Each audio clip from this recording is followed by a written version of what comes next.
বন্ধুরা, আমরা এসে পৌঁছালাম বসিরহাট সবুজ সংঘ পূজা মণ্ডপ প্রাঙ্গণে। বসিরহাট সবুজ সংঘ, দেখুন প্যান্ডেলটা লাইটিংয়ের কায়দায় কি সুন্দর ফুটিয়ে তুলেছে।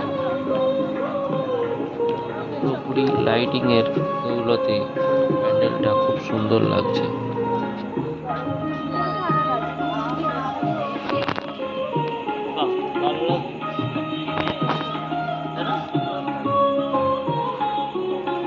আমরা মণ্ডপের ভিতর প্রবেশ করছি।